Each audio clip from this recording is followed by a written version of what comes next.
Nous parlons maintenant des rencontres capitales qui auront lieu samedi et dimanche sous la coupole de l'Académie des sciences. 50 personnalités vont participer à 8 grands débats autour du thème « Redonner du sens au progrès ». Bonjour Christian Auboineau. Bonjour. Vous êtes organisateur de ces rencontres dites donc capitales. Alors que le progrès scientifique, technique et médical n'a jamais été aussi grand, pourquoi vouloir, se pose-t-on la question, de redonner du sens au progrès ? Parce que c'est une vaste question. C'est-à-dire qu'effectivement, on a vécu un certain nombre de révolutions scientifiques, technologiques depuis 350 ans. Il y a eu beaucoup de mieux. Les choses se sont globalement beaucoup améliorées pour les êtres humains. Mais globalement aussi, le progrès, qui était presque une religion au 19e siècle, aujourd'hui a montré aussi qu'il avait ses limites puisqu'il peut détruire la planète. Alors, c'est pas uniquement les guerres, mais ça peut être aussi les problématiques environnementales. Et donc, aujourd'hui, on a cette conscience que le progrès, effectivement, est vertueux, mais on a aussi conscience qu'il peut être destructeur. Donc, il faut au moins se poser la question des futurs progrès que nous allons créer, s'ils ont un sens par rapport au fonctionnement de la planète. Donc, il y a des progrès qui sont annoncés, qui se révèlent ne pas être des progrès. Je pense par exemple même à l'affaire du Mediator, par exemple. Oui, alors là, je dirais plus que c'est de la fraude, le Mediator. Donc, c'est aussi annoncé comme un progrès. Parce qu'on peut avoir des progrès, on peut prendre l'exemple de Volkswagen, mais... En tout cas, ça crée une méfiance. Il y a les nanotechnologies qui suscitent beaucoup de méfiance. Non, ce qui est important, c'est effectivement d'avoir conscience que le progrès, c'est ce qui fait progresser la société. Et c'est ce qui libère l'homme de la contrainte de la nature, quand c'est un progrès technique, Exactement. Mais ça peut le rendre esclave de cette même technique. Oui, et puis il y a aussi le fait que le progrès, c'est ce qui fait de la croissance économique. Et donc, s'il n'y a pas de progrès, il n'y a pas de croissance économique. S'il n'y a pas de smartphone, s'il n'y a pas d'évolution technologique, il n'y a pas d'évolution de l'économie. Donc c'est indispensable et c'est ce qui fait tourner le monde depuis toujours.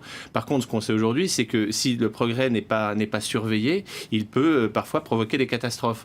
Et si on prend l'exemple, je ne sais pas, qu'on peut retrouver dans des films comme Demain avec tout le projet Colibri, c'est vrai qu'ils ont bien conscience de ça et ils proposent des solutions, ils proposent des progrès, mais qui sont des progrès, je dirais, vertueux ou en conscience.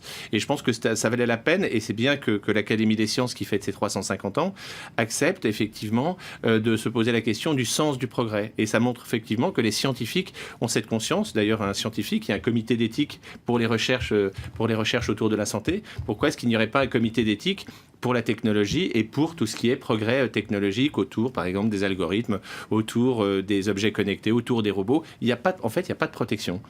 Ils peuvent... on peut perdre en humanité avec le progrès technique, c'est ça? C'est-à-dire qu'on peut tout d'un coup découvrir des choses extraordinaires, mais un robot, on peut s'attacher à un robot. C'est Serge Tisseron qui a écrit un bouquin qui dit on s'attache à un robot, sauf que le jour où il aura une Kalachnikov, qu'est-ce qu'on fera? Donc il faut vraiment faire attention au revers de la médaille. Il y a même une addiction à tout ce qui est technique, aux ordinateurs, etc. Donc il y en a même qui sont... Absolument. Et c'est vrai que, en tout cas, le progrès est quelque chose d'indispensable. Et nous, on défend cette notion de progrès parce que c'est ce qui fait progresser l'humanité.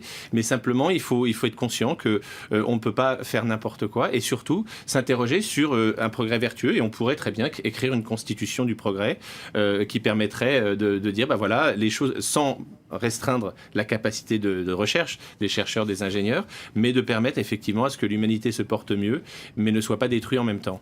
Aujourd'hui, parmi les progrès, il y a aussi... C'est un peu utopique, mais ça fait du bien, l'utopie aussi. Parmi les progrès aujourd'hui, il y a les réseaux sociaux et les outils de communication. Oui. Comment faire pour que ce soit un outil de démocratie et pas de manipulation ? Je crois que là, c'est plus de la politique. C'est-à-dire, la question, c'est qu'est-ce qu'on fait des progrès? C'est-à-dire qu'effectivement, si on prend l'exemple de la Turquie ou si on prend l'exemple des États-Unis, c'est Kant qui posait la question. Il disait l'homme est toujours le même.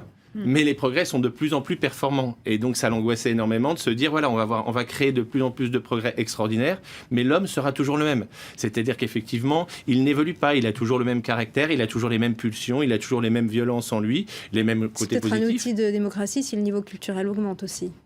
Oui, absolument. Mais simplement, ce qui est important, c'est d'avoir conscience que l'homme peut faire des choses mauvaises avec le progrès. Il peut faire des choses très bien, mais aussi mauvaises. Donc, il faut être vigilant par rapport à ça et savoir qu'effectivement, plus le progrès est performant, si on prend l'exemple des algorithmes, maintenant, un ordinateur bat au jeu de Go l'humain, alors qu'on pensait que c'était impossible il y a 10 ans. Ouais. Donc, qu'est-ce qui va se passer pour les prochaines recherches? Et 2 intelligences artificielles peuvent maintenant communiquer sans que l'homme ne comprenne leur langage. Ça s'est passé il y a 2 semaines. Exactement. Et le progrès en général ne produit pas forcément le bonheur. C'est aussi l'un des thèmes de ces rencontres. Merci beaucoup Christian Auboineau d'être venu. Merci Virginie Hertz.